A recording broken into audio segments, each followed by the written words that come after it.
बोलो श्री सदगुरु महाराज। इसका वॉल्यूम कम करो भाई।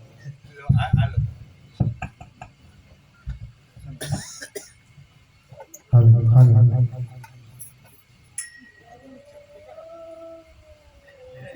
हेलो बोलो श्री प्राणनाथ। सभी बंधुगण, धर्म प्रेमी सज्जन, माता बहने, भाई बहन, धामवासी देवा भाई जो आनंद संकीर्तन की श्रद्धांजलि में सुंदर साथ पधारे हैं, तो परमात्मा का जयकारा लगाने से पनौती नहीं लगेगी, चिंता नहीं करना। महाराज जी ने अभी खुलासा करने का प्रयास किया था, ठीक है, कोई बात नहीं, चलेगा। तो जयकारा लगाने से क्या है, जहाँ अपनी चित्तवृत्ति तो परमात्मा में लगे ही लगे, वातावरण भी शुद्ध होगा। जाने वाले आत्मा ही अपने दिल में खुशी मनाएगी कि हमारे जाने के बाद एक परमात्मा की आराधना तो चल रही है, महायज्ञ तो चल रहा है, तो कम से कम पधारे हैं, बैठे हैं परमात्मा के चरणों में, तो इतना तो कर ही सकते हैं ना, इससे बड़ा पुण्य नहीं होने वाला। बोलो श्री प्राणनाथ। प्रथम लागू दो चरण को, धनिए न छुड़ायो कीना, लाख तलीला ले लिया, मेरे जीव के यही जीवन, या मेरे जीव के यही जीवन। प्रणाम। आप धाम धनी एक्स्ट्रा के राज्य महाराज, मंचासीन विद्वद्वर्ग और धाम धनी के अति प्यारे प्राणाधर सुंदर साथी, धर्म प्रेमी सज्जनों, माता बहन, भाई बहन, सबको मेरा प्रणाम।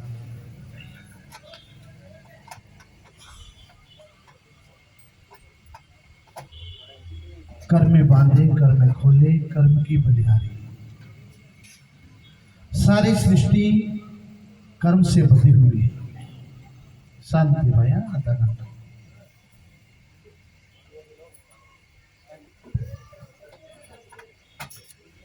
कर्म की गति न्यारी है। हम सब बंधुगण सोचते हैं श्रद्धांजलि का कार्यक्रम ही 12वें बोलचाल की भाषा में, पौराणिक भाषा में, सामाजिक भाषा में उसको श्रद्धांजलि या 12वां बोलते हैं। सुंदर साथ एकत्रित होते हैं। जो संसार की परंपरा है, ये परंपरा किसकी है? संसार की है। तो समाज में हम लोग रहते हैं तो उसका पालन करते हैं। पर निजानंद संप्रदाय प्रणामी आलम धाम धनी अक्षरातीत जब इस सृष्टि में आए, उन्होंने आकर के एक बात बताई, एक सिद्धांत बताया, एक मार्ग बताया कि सुंदर साथ सुरता के राखियों मूल मिलावे भाई। बस सारे कार्य को रद्द करके अपनी सुरता को परम धाम में लगाने के अलावा कुछ है। निजानंद संप्रदाय के अंदर चाहे जन्म हो चाहे मरण, ध्यान से सुनो, चाहे दुनिया का कोई कार्य हो, पर परमात्मा की आराधना की जाती है। आज वो वाणी के स्वरूप में आपने देखा होगा कि कई जगह श्रद्धांजलि का कार्यक्रम हो तो गरुड़ पुराण की कथा होती है। किसकी? गरुड़ पुराण की अगर कथा ना हो तो वो अधूरा माना जाता है। कई बंधुओं को लगता होगा कि यहाँ कौन सा पुराण पधराया है, यहाँ पंचम वेद। कौन सा वेद? पंचम वेद की कथा। यहाँ ब्रह्मवेद, पंचम वेद, आत्मवेद। वो आत्मवेद ऐसा है, अभी महाराज जी ने संकेत दिए थे आप लोगों को, जिनको एक बार सुनने के बाद, ध्यान से,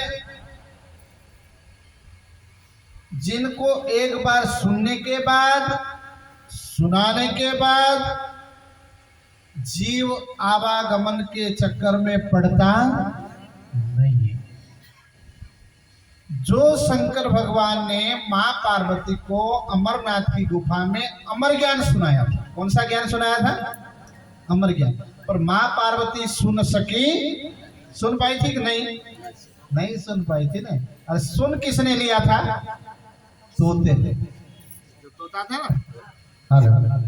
तोता था, जो अंडा था, उसके बाद शंकर भगवान के योग बल के शब्दों से उसमें इतनी तरंगे थी शायद।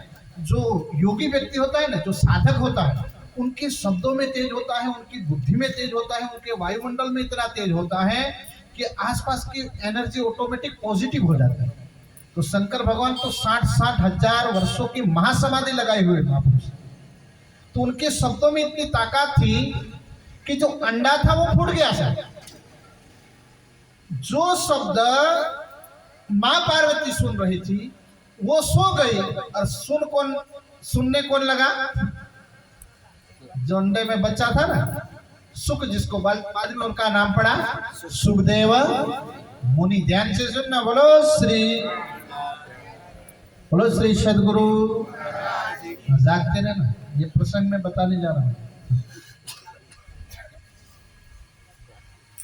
मां पार्वती सुन नहीं पाई, जो सुख का बच्चा था वो सुन लेता है। शंकर भगवान ने देखा कि ये तो गड़बड़ हो गया है। आंख खुली, सारा वर्णन अमरलोक का सुना दिया। इधर मां पार्वती तो खराटा खींच रही, तो बोला ये ज्ञान किसने सुना?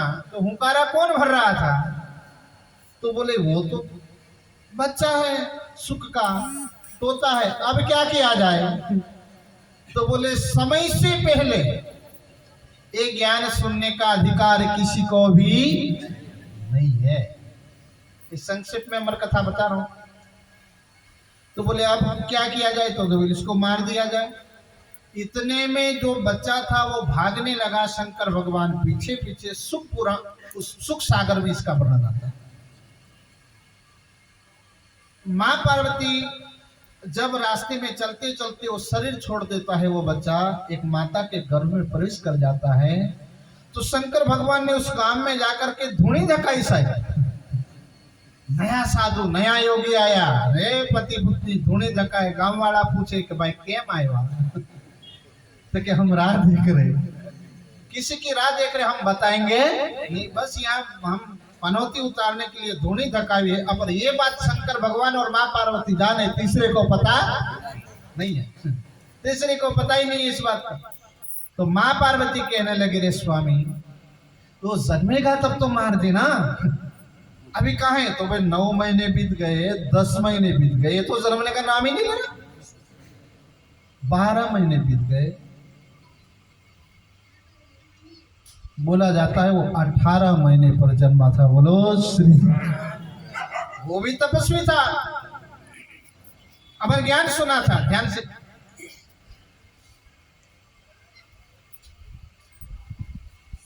अलग अलग जगह अलग अलग संतों ने उसकी अलग अलग व्याख्या की। जब यहां से मां पार्वती ने कहा कि स्वामी जब जन्मे तो मार देना, अभी तो चलो। वो इंतजार करते रह गए, और यहां से भगवान भोलेनाथ और मां पार्वती चले जाते और कहते हैं मां पार्वती कि भाई आप है स्वामी, आपने जो अमर कथा सुनाई थी वो दोबारा सुन। बोले दोबारा हम सुना सकते नहीं, पर हाँ अमर लोक से परमात्मा और उनकी आत्माएं आएगी, वो स्थान हम आपको बता सकते हैं।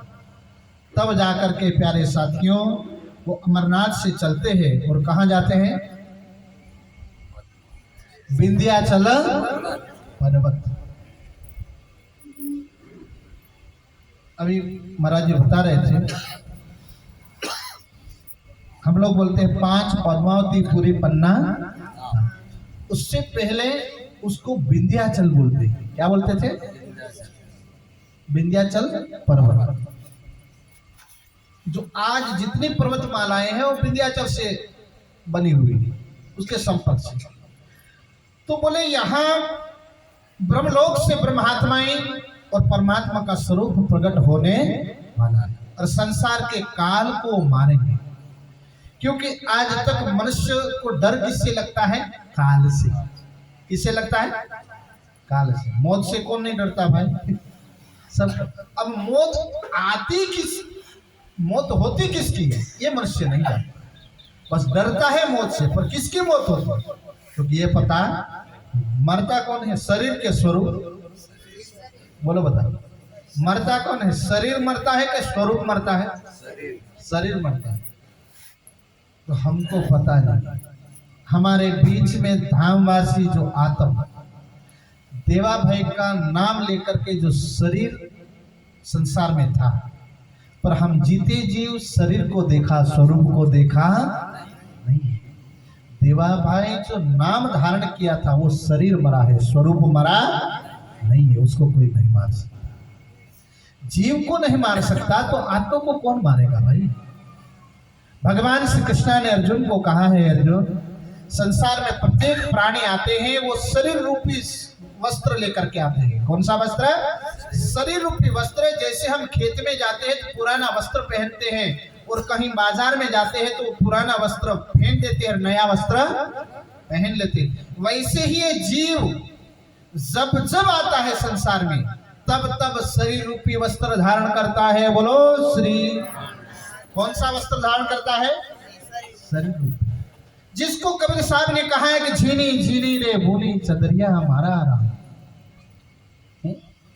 मूर्ख मैली कीनी चदरिया। ये शरीर रूपी चदर का उन्होंने वर्णन किया है। मूर्ख होता है वो उसकी पहचान करता है नहीं। पर हम लोग क्या करते हैं कि शरीर को देखते देखते संसार से चले जाते हैं, पर स्वरूप ने शरीर को धारण किया उसका हमको अता पता होता नहीं। क्या पता है क्या? हमको इतना पता है जब से सूरज देखिया ले तंदेरी घेर, पशु पक्षी और आदमी फिरत यहीं के। बस पशु पक्षी होते हैं वो घोंसले छोड़ देते हैं, और हम लोग होते हैं अपना। वो लोग अपना क्षण की खोज में चले जाते हैं, हम अपने खुराक की खोज में निकल जाते हैं। पर पता नहीं कि हम शरीर को खिला क्यों रहे, तो क्या पता नहीं खाना खा रहे, इतना पता है। ये दिन और रात का चक्र में प्रकृति ने क्यों बांध रखा है, तो क्या पता है। इसलिए किसी कवि ने कहा है, उठ जाग मुसाफिर भोर भयो, रैन जात क्यों सोवत, जो सोवत है सो आए मुसाफिर, ये तेरी जिंदगी नहीं है, तू तो मुसाफिर है। और ये शरीर रूपी धर्मशाला में ठहरा है। कौन सी धर्मशाला में? शरीर। इसमें तो कई लोग ठहर के फिर चले गए, तू भी आया और तूने अपना काम नहीं किया तो तुझे भी ये शरीर रूपी कोठरी से जाना पड़ेगा। इसलिए तो किसी भजनकार भजनिक ने कहा है, हंसला चलो नहीं अगमना देश मोतीड़ा हावे नहीं मळे रे। तो भाई हमें मोती मळे एम नहीं। चलो कहने का अर्थ है साथियों, हमको जानना पड़ेगा हमको ये शरीर क्यों मिला। इस सृष्टि के मूल प्रश्नों को हम आपको उजागर कर रहे हैं। शास्त्र के प्रश्न हैं। हमने कभी सोचा कि हमको शरीर क्यों मिला? शरीर मिलने के बाद सोचना कि हम स्त्री बने के पुरुष, ये बात का विषय। पहले हमको ये जानना पड़ेगा कि हमको शरीर मिला है तो क्यों मिला। खाना पीना सोना काय के लिए मिला?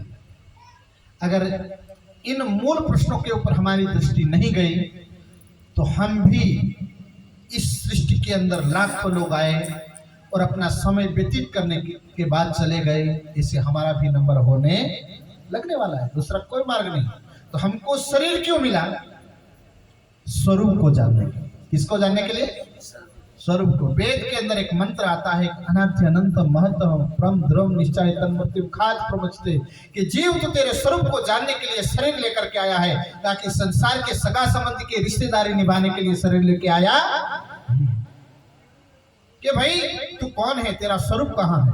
जब सृष्टि नहीं थी, सूरज चांद सितारे अस्तित्व में नहीं आए थे, ये पृथ्वी नहीं बनी थी, 9 लाख तारे नहीं बने थे, पृथ्वी जल अग्नि वायु आकाश ये 5 तत्व गतिमान नहीं हुए थे, तब तू कहां था? क्योंकि ये तो बने हैं ना, सूरज भी बना है, चंद्रमा भी बना है, ये पृथ्वी भी बनी है, ये 5 तत्व भी गतिमान तो तब हुए ये बनने के बाद। उससे पहले हम कहां थे?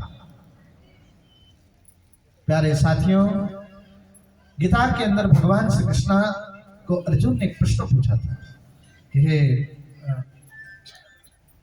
केशव, ये बताओ कि संसार के अंदर काल की गति है, तो जहां काल की पहुंच नहीं है वहां पहुंचने के लिए क्या करना पड़ेगा? वो लोग कैसा है? तो भगवान श्री कृष्ण ने कहा कि वहां चंद्रमा नहीं है, वहां सूरज की रोशनी नहीं पहुंचती है, वहां तारा की रोशनी नहीं पहुंचती है। यद गत्वा न निर्वर्तन्ते तत् परम मम धाम। भगवान श्री कृष्ण कहते जहां जाने के बाद वापस लौटा जाता नहीं, वो मेरा परम धाम है। बोले वो कहाँ है? मुझे चाहिए, मुझे वहां जाना है। भगवान श्री कृष्ण ने कहा था लभ्यस्तु भक्ति अनन्या पार्थ, हे अर्जुन उसके लिए तू परम प्रेम लक्षणा भक्ति के चरण में जाना पड़ेगा। वो कहाँ है, कैसे प्राप्त होगी? तो गीता के 18वें अध्याय के 62वें श्लोक में उसका उत्तर दिया गया। तो उन्होंने कहा है कि त्वमेव चरणम गच्छ सर्व भावेन भारत तत्प्रासादात् परम शांति स्थान प्राप्य शाश्वतम। हे अर्जुन तू शाश्वत अखंड स्थान को पाना चाहता है, जानना चाहता है, जा रे बेटा उसके चरण में चला जा। पर कौन है उसका खुलासा किया नहीं। उन्होंने कहा कि सारे ब्रह्मांड को जो बनाता है, जिसके हुक्म से हम भी सृष्टि के अंदर आए हैं, वो अपनी पहचान 28वें कलयुग में बताएंगे। कहने का अर्थ है प्यारे साथियों, हम शिवा पूजा के अंदर भी गाते हैं, चांद सूरज को गम नहीं, नहीं पावक को पहुंचे सो सोई मुकुंद। मुकुंद दास कौन थे? भागवत के जानकार। और मुकुंदास जी ने ये बात लिखी। मुकुंदास लास्ट में क्यों लिखा कि मुकुंद इस धाम? क्योंकि भाई ये जहां जाने के बाद वापस लौटा नहीं जाता। तो मेरा प्रश्न था कि सृष्टि में हम स्त्री और पुरुष भी नहीं बने थे, उससे पहले कहां थे? यहां से श्री प्राणनाथ जी की वाणी का सत्संग शुरू होता है। बोलो श्री। ये गरुड़ पुराण की कथा नहीं है, नती कथा, ये दंतनी सतवाणी, ये वहां के कथाकार की कथा नहीं। गरुड़ पुराण कहां से प्रारंभ हुआ वो भी बताऊंगा, चिंता मत करना। अब जब कुछ था ही नहीं, उससे पहले हम कहां थे? तो वेद को पूछना पड़ेगा, क्योंकि सृष्टि के प्रारंभ से कौन आया? वेद आया। और पुराण कब आया? द्वापर में आया। रामायण त्रेता में, भागवत द्वापर में, 18 पुराण द्वापर में। तो जो पहले आया उसको ही पूछना पड़ेगा। तो सृष्टि के प्रारंभ से कौन आया? तो वेद आया। अथर्ववेद में इसका उत्तर दिया गया। जब ऋषियों ने गहन समाधियां लगाई थी कि ये जीव का स्वरूप कैसा है, उसको जाना कैसे जाए, उसको इस काल रूपी कोठरी में बंद करने वाली शक्ति कौन है, कहां से वो पावर आया, तब जाकर के वेद कहते हैं दिव्य ब्रह्मपुरेश्वर व्योमनात्मा प्रतिष्ठिता, कि दिव्य ब्रह्मपुर लोक से वो ब्रह्मात्माओं का आगमन इस सृष्टि के अंदर हुआ है, काल कोठरी में हुआ है। तो फिर अगर दिव्य ब्रह्मपुर से वो आए तो दिव्य ब्रह्मपुर कहां है? बस इसको जान जाएंगे तो हमारा धामवासी आत्म की श्रद्धांजलि में आने का फेरा सफल हो जाएगा। बोलो श्री। फिर वो दिव्य ब्रह्मपुर कहां है और उसका मालिक कौन है?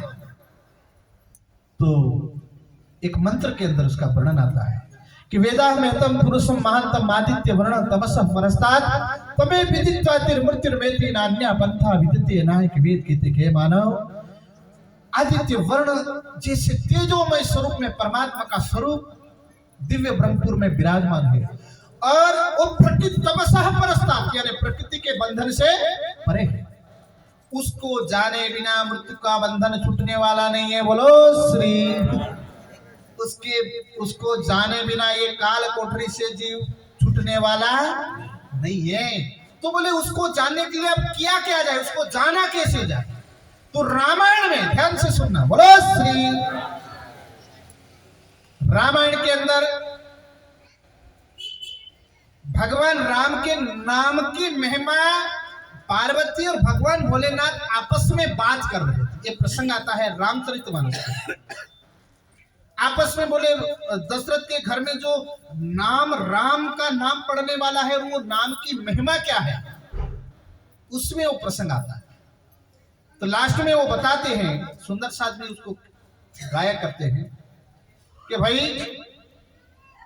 शंभु विरंची विष्णु भगवाना उपजी जासु अंजते। कि जो राम है उसकी राम की महिमा से ज्यादा नाम की महिमा है। किसके?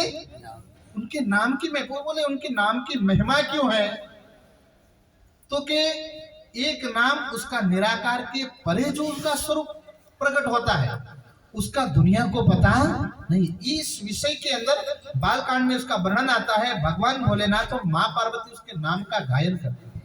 बाद में उनको कहना पड़ता है कि राम न सखी नाम गुण गाई, कहाँ लो कहूं मैं नाम बढ़ाई। के भगवान राम भी उसका गायन नहीं कर सकते, इतनी बड़ी वो महिमा है। इसलिए लास्ट में साधु संतों को कहना पड़ा कि कलयुग केवल नाम आधारा, सुमर सुमर नर। यार अगर पहले जाहिर करना था तो शायद त्रेता युग के अंदर किसकी साइन चलती थी? भगवान श्री राम की। मोदी साहब नहीं आए गादी पर, उससे पहले किसकी साइन चलती थी?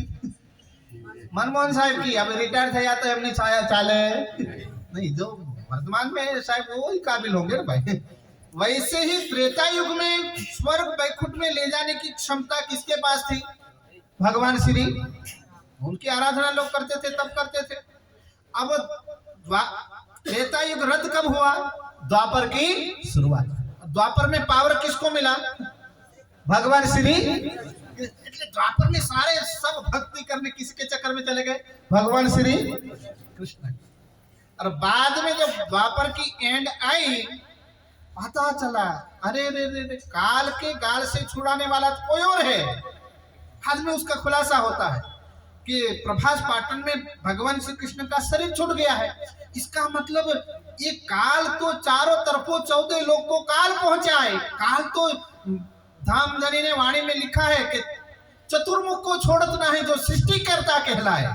क्या ब्रह्मा विष्णु महेश को भी काल छोड़ता नहीं है? सृष्टि को बनाने वाले हैं। विचार करना साथियों। प्रभास पाटन जब एक शिकारी ने तीर मारते हैं, भगवान श्री कृष्ण के शरीर से नारायण निकल के कहां पहुंच जाते हैं? वैकुंठ। ध्यान से सुनना। तो पता चला कि भैया ये काल से बचाने वाले कौन है? तो क्या अब नेकलंग है, इसके अलावा कोई बचा सकते नहीं। तो सारी दुनिया ने फिर कहना पड़ा कि नेकलंग हो उतरसी महाबली। हिंदू भाई नेकलंग कह रहे थे, क्या बोल रहे थे? निष्कलंक। बुद्धा अवतार। ईसाई भाई कि हमारे फादर आएंगे। कौन आएंगे? फादर। जो ईसा मसीह उसको सन कहा है ना, पुत्र कहा है। और उनके पिता आएंगे, वो फादर आएंगे, गॉड आएंगे, तो बोले संसार को बचाएंगे। मुसलमान भाइयों को कहा गया कि भाई इतना एक अकलाट से दुनियादारी से कौन बचाएंगे? बचाने वाला कोई स्वरूप है तो इमाम मेहंदे आएंगे, न्यायाधीश आएंगे तो छुड़ाएंगे। बाकी किसी का मजाल, किसी की मजाल नहीं है। हिंदू भाइयों को पूछा गया कौन छुड़ाएंगे भाई? तो कि नेकलंग बुद्धा अवतार आएंगे। कौन आएंगे? बुद्धा अवतार। अब प्यारे सुंदर साथी, सो बुद्ध जी मार्या त्रिलोकी का त्रिगुण फांस के फंद पड़े थे, सो फंदा निर्वारे। निष्कलंक बुद्धावतार श्री प्राणनाथ जी ने दुनिया में आए। आने के बाद पंचम वेद लाए। क्या लाए? पंचम वेद, जो आत्मवेद लाए। मानव मात्र के लिए है, किसी व्यक्ति के लिए है नहीं है, किसी जाति के लिए नहीं है। ये जान हिंदू मुसलमान सिख ईसाई सबके लिए आया है। और ऐसे सुंदर हाथ परिवार में जन्म लिया था आनंद सखी साई। सदानंद मंगल में रहिए, सदानंद मंगल में। जीते जीव प्यारे साथियों, सबको भजन की सुगंध दी, सुंदर साथ को आनंद कराया। जिनका नाम देवा भाई, नाम में भी वह दैविक गुण हमेशा कार्यक्रम में पहुंचते। सुंदर साथ को सरकार साहब के जमाने से करवट मजबूत सुंदर साथ, उनके दिल के अंदर एक ही प्यास थी कि दीप से दीप जला, बस खुद जागो और दूसरों को जगाओ।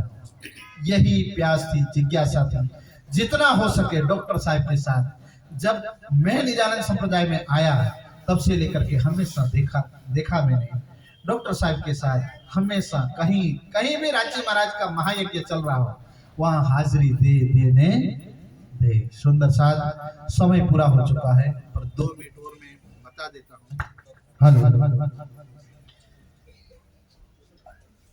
दुनिया यार उनको करती है जो कुछ करके जाते हैं। समझ में आता ना? कुछ करके जाते हैं, बाकी खा पी करके सो करके दुनिया से चले गए। वो तो अपना भी भला नहीं कर पाएंगे और दूसरों का भी भला कभी नहीं कर पाएंगे। इसलिए सुंदर साध परिवार में जन्म हुआ था। पर आज निजानंद संप्रदाय में यहाँ पंचम वेद पधराया है या गरुड़ पुराण पधराया नहीं है। अब निजानंद संप्रदाय में अभी महाराज जी कह रहे थे ना, गाय का दान नहीं दिया जाता है, बकरे का कुकरे का दान नहीं दिया जाता है, खाटले का दान नहीं दिया जाता है, धागा बांध करके ऊपर जीव को नहीं चढ़ाया जाता है। क्यों? इसका खुलासा करता हूं। गरुड़ पुराण कौन से युग में आया था भाई? गरुड़ पुराण की रचना कब हुई थी? क्या गरुड़ पुराण की रचना नहीं हुई थी उससे पहले के जो शरीर छोड़ के चले गए वो स्वर्ग वैकुंठ परमधाम नहीं गए? गरुड़ पुराण की रचना हुई थी द्वापर युग में। कौन से युग में? द्वापर युग में। कृष्ण द्वैपायन वेद व्यास जी ने 17 पुराण लिखे थे। उनके गुरु थे नारद। 17 पुराण लिखने के बाद उन्होंने जाकर के नारद को बताया, गुरुदेव मैंने ये सारे पुराण लिखे। तो नारद ने कहा, कलयुग के अंदर नेकलंक अवतार आने वाले हैं, आपने केले के गोल गोल घुमाना लिख दिया है, आपने तो तुलसी के पत्ते के गोल गोल घुमाना लिख दिया है, नदी में डुबकियां लगाना लिख दिया है, तो कलयुग में तो ब्रह्म गंगा आने वाली है, उसमें डुबकी लगाने वाला कब्र, इसको पधरा दे, कहीं खाई में लाके फेंक दे। व्यास बड़े दुखी हो गए। वाणी में लिखा है, विश्व बिगोई श्याम आटे उल्टे वचन कहीं भोग। कहे व्यास मुनि, तुमने इतने वचन कह करके इसमें ब्रह्म का कहीं वर्णन ही नहीं है, तो क्या करो? बहुत पछतावा हुआ। तब जाकर के 17 पुराण के बाद 18वें पुराण की रचना हुई थी, वो श्रीमद् भगवद महापुराण, जिसमें कृष्ण लीला में ब्रह्म लीला का वर्णन किया था, बाल लीला का। वो भी किसके संयोग से? सुखदेव मुनि के संयोग से। बोलो श्री। ध्यान से सुनना। तो द्वापर युग में तो गरुड़ पुराण की रचना हुई थी, तो उससे पहले के मुक्ति कैसे पाते थे उसका खुलासा कर देता हूं। मैं ये नहीं कहता हूं ये कर्म नहीं करना चाहे, जो करे उनको मुबारक, नहीं करे उनको मुबारक, पर सही कर्म क्या है वो जानना जरूरी। हेलो सही में बोलो श्री प्राणनाथ। प्यारे साथियों, सत्य में दिन को दिन और रात को रात। रात्रि में चंद्रमा खिलता है, उसको दिन कभी माना जा सकता? हाँ, रोशनी होती है पर शीतल रोशनी होती है, उसको दिन माना जा सकता नहीं है। देखिए, अब प्रश्न ये होता है, श्राद्ध करना चाहिए कि नहीं करना चाहिए? गंगा में जाकर के डुबकी लगाना चाहिए कि नहीं लगाना चाहिए? कि उज्जैन में या फिर गंगा में बनारस में जाकर के ये हड्डियां पधरानी चाहिए कि नहीं चाहिए? उसमें आपको एक पौराणिक कथा आती है, धुंधुकारी और गौकर्ण। बता देता हूं, यहां से पूरा खुलासा हो जाएगा। ठीक है? आपको मैं बात बताऊं, एक बार कथा बड़ी लंबी है पर मुख्य, एक ब्राह्मण के घर पुत्र नहीं था, तो कारज कारण एक उनकी बेन का पुत्र जो धुंधलिका, उसको धुंधकारी नाम पड़ता है। किसी सन्यासी ने उनको फल दिया था, वो फल गाय को खिलाने के बाद उससे जो पुत्र पैदा होता है उसको गौकर्ण बोलते हैं। उसके कान गाय जैसे, इसलिए उनका नाम क्या पड़ा? गौकर्ण। उस ब्राह्मण के पास 2 पुत्र थे, पर जो धुंधकारी थे वो बड़ा व्यभिचारी थे और इतना लूटपाट चरा फलाना ढीकना ऐसा काम करता था, तो समय आते उनकी मृत्यु हुई। और जो गौकर्ण था वो तो ऋषि का वरदान भी था, विद्वान बना था, बहुत बड़ा विद्वान बना। समय वर्ते उनके जो बड़े भाई, उनका मृत्यु हो गई, धुंधकारी। हुआ क्या कि उन्होंने साहब काशी में गए, यहाँ आप आसपास की नदियों में नहीं गए। कहाँ गए? काशी। काशी बनारस काशी में जाकर के क्रिया कराई। वहां से श्रेष्ठ ब्राह्मणों को बुलाया, जो गरुड़ पुराण की जो विधियां थी उसके अनुसार सारा विधि विधान कराया। सारा विधान करने के बाद हड्डियां पधरा दी, मां श्रद्धांजलि कर दी। उसके बाद घर आए, करीब 6 महीने बीते थे। अपने पुराने मकान में जब सोने गए, एक बार कथा में चले गए, लेट हो गए, बोले घर का दरवाजा नहीं खटखटाऊं, दूसरे घर में जाकर के सो जाता हूं। उस घर में जाकर के सो गए, तो जो दूसरा पलंग था उसके ऊपर देखा, तो भाई ना भाई बैठा है। ये कौन लेटा हुआ है? तो बोले ये तो धुंधुकारी जैसा लग रहा। बोले तो सही में धुंधुकारी है। तो बोले मैं तो काशी में जाकर के और बनारस में जाकर के अंतिम क्रिया कराई, फिर ये कहां से आ गई? बाद में वो तो तपस्वी तो था ही गौकर्ण, उसने देखा तो पता चला कि इसकी मुक्ति हुई नहीं। ये सारा धंधा करने से मुक्ति नहीं हुई। अब क्या किया जाए? भाई को मुक्ति तो दिलाना, मेरे पास जितना हो सके उतना उनको तो देना पड़ेगा ना। ध्यान से भाई बोलो श्री। बाद में उन्होंने कहा कि सूर्य देव की आराधना किया, सूर्य मंत्र से सूर्य देव की आराधना किया, साधना किया। सूर्य पौर्णिकता में वो उसका वर्णन आता है, सूर्य देव प्रकट होते हैं, वो प्रार्थना करते हैं, ये सूर्यदेव मेरे भाई की मुक्ति करानी है, वो भूत योनि में चला गया है, भूत बन गया है, उससे कोई मुक्ति करा दे, यही मैं चाहता हूँ। दूसरा कोई ऐसा मार्ग बताओ। उन्हें कहा मैं दान पुण्य ब्राह्मण जमाए सब कुछ कराया, फिर भी ये कुछ नहीं हुआ, उससे कारण क्या है? तो कि मुक्ति ज्ञान यज्ञ से होगी, बाकी दुनिया से किसी से नहीं हो सकती। बोलो श्री। ज्ञान यज्ञ करना पड़ेगा, इसलिए तो वर्णन आता है रीति ज्ञानातना मुक्ति, ज्ञान के बिना मुक्ति नहीं हो सकती। तो उन्होंने कहा अब ज्ञान यज्ञ कैसे? तो बोले खुद विद्वान थे। अब भगवत 7 दिन का साप्ताहिक भगवत कथा कराते हैं, खुद कथा करते हैं। जहां कथा करने वाले होते हैं उसकी साइड में, कथा में वर्णन आता है, उसकी साइड में 7 गांठ वाला बांस रख देते हैं, और उसी बांस के अंदर कौन किसकी चेतना बैठती है? धुंधकारी। अरे जैसे जैसे एक एक दिन बीतता जाता है वैसे वैसे वो गांठें उठती जाती है। लास्टवें दिन जब ज्ञान सुना तो उनकी मुक्ति। ये तो भागवत का बात हुई थी, स्वर्ग की बात हुई थी। जो भागवत जिस ज्ञान को पुकारती है वो तो ब्रह्म ज्ञान है। बोलो प्राणनाथ। इसलिए प्यारे साथियों, दुनिया के 17 पुराण रद्द हुए, वहां भागवत आई। कौन आई? दुनिया का ज्ञान रद्द हुआ, वहां भागवत आई। पुराण आए, पुराण रद्द हुए, वहां भागवत आई। और भागवत रद्द हुई, वहां रास आई। रास से आगे के प्यारे सुंदर साथ जी कितने ग्रंथ हैं? वाणी में कितने ग्रंथ हैं? मूल 14 अंग है। रास ग्रंथ कौन सा है? तो कि भागवत का भागवत का सार क्या है? 90 अध्याय। 90 अध्याय का सार क्या है? 35 अध्याय। 35 अध्याय का सार क्या है? 5 अध्याय। समझ में आता है? ब्रिज और रास की लीला का वर्णन है, जो भागवतकार 7-7 करोड़ रुपया लेकर के जिसका वर्णन करते, तो भी 7 दिनों में खाली नचाना कूदाना सिवाय कोई धंधा नहीं करते। जो मूल बातें क्या है कोई पता ही नहीं। 5 अध्याय के अंदर ब्रिज और रास की लीला का वर्णन है। वो 5 अध्याय का सार क्या है? वो कौन सी 5 अध्याय है? तो के सुखदेव मुनि को, राजा परीक्षित को श्राप लग गया था कि आज के 7वें दिन तेरी मृत्यु है। उसी के अंदर जब उनको बात सुनाते हैं 7वें दिन तक, वो ब्रिज और रास की लीला का जो वर्णन है उसमें जो वो बोल देते हैं कि अखंड रास कहाँ है, तो जोश चला जाता है, तब भागे कहीं पंचत है, जोश चला जाता है ना। तो 5 अध्याय का जो वर्णन लास्ट में होता है, खिचड़ी आधा दुनिया का प्रतिबिंब का, आधा असल का। बाद में उसकी 5 अध्याय का उसका सार कौन सा है? रास ग्रंथ। रास की एक एक रामतों का वर्णन भागवत में नहीं है, रास ग्रंथ में। एक एक जड़ का वर्णन, एक एक वन का वर्णन, एक एक रामत का वर्णन रास ग्रंथ में। तो 5 अध्याय है, उसका सार क्या है? रास। और रास का सार क्या है? तारतम। क्या है? तारतम यानी वाणी। और उसका सार क्या है? जागरण। क्या है? जागरण, आत्म को जगाना। तो आज तो सार शब्द हम सब सुंदर साथ को मिले कि धन्य भाग है धामवासी आत्म, जिनके जाने के बाद 18,758 इलम आने का सुंदर साथ को पारण के माध्यम से पठन पाठन कराया, और वाणी के कुछ अंश सुंदर साथ को श्रवण करने मिला। प्यारे सुंदर साथ जी, यहाँ तो सार का सार, महासार का शब्द मिला सुंदर साथ को। अब दुनिया का सारा, सूरज उगने के बाद 1000 वोल्ट का हेलोजन भी बंद करना पड़ता है, और चंद्रमा 9 लाख तारा और चांद को भी फीका होना पड़ता है कि कौन उगे? सूरज। सूरज का उदय हुआ है। वैसे है नेह कलंक अवतार बुद्धा अवतार रूपी सूरज का उदय हो गया।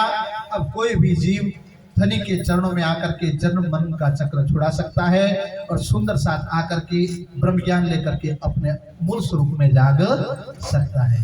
इसलिए धन्य भाग है प्यारे सुंदर साथी, आज जो महायज्ञ कराने वाले सुंदर साथ का धन्य भाग है धामवासी आत्म का, जिनके जाने के बाद हम उनके ऋणी होंगे जो आज ब्रह्म ज्ञान सुन सके।